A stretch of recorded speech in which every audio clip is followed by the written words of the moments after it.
Wake up, Pittsburgh. I'm Matt Peiken, and this is your local newscast for Tuesday, December 16th. A coal mine just southwest of Pittsburgh is among dozens in Appalachia where miners were repeatedly exposed to hazardous levels of silica dust, according to a new investigation by the Post-Gazette. At the Enlow Fork mine, federal inspectors initially reported safe working conditions, but follow-up tests later found silica concentrations more than twice the legal safety limit. Silica, a toxic component of coal dust, has been linked to a surge in severe black lung disease, especially among younger miners. Despite this, enforcement of a new federal silica rule remains stalled in court. You can read this investigation in the Post-Gazette. Springdale Borough Council voted yesterday on a controversial plan to allow a massive data center at the former Cheswick generating station. Developer Allegheny DC proposes a 565,000 square foot facility, raising concerns among residents about noise, power outages, water use, and environmental impacts. Opponents argue the permitting process lacks transparency and fails to address broader issues like rising electricity rates and quality of life. The company insists the center will meet noise standards and limit water usage, but many remain unconvinced. You can read this story at WESA.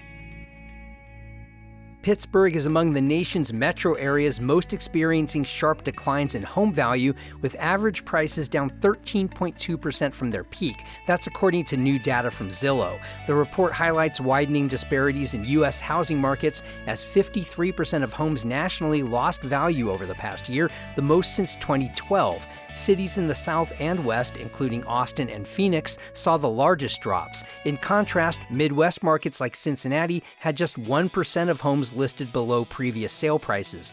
Zillow calls this a, quote, normalization, not a crash. You can read this story in the Business Times.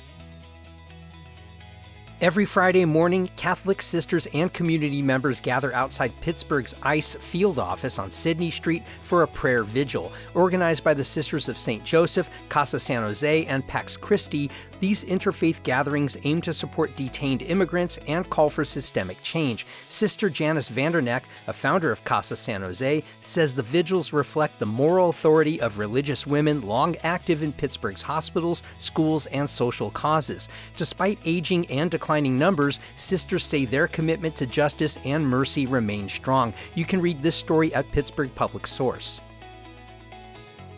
And 3 Pittsburgh nonprofits are launching pilot projects aimed at revitalizing the city's little-known greenways, thanks to a new partnership between the city and the Trust for Public Land. Friends of the Riverfront, Land Force, and the Student Conservation Association each received grants to improve public access and awareness. Projects include training local youth, adding wayfinding signs, and expanding pollinator habitats. Officials say the initiative could shape future green space policies and funding. The effort is part of a national program aiming to ensure all residents live within 10 minutes of a quality park. You can read this story at WESA. If you haven't already, sign up for our free daily newsletter. It's basically this newscast in written form. Go to wakeuppit, that's pit with one T, .transistor.fm. You can also find us on Facebook and Instagram at Wake Up Pitt. And please share this podcast with your friends who care about this city. I'm Matt Peiken. Thanks for starting your weekdays with Wake Up Pittsburgh.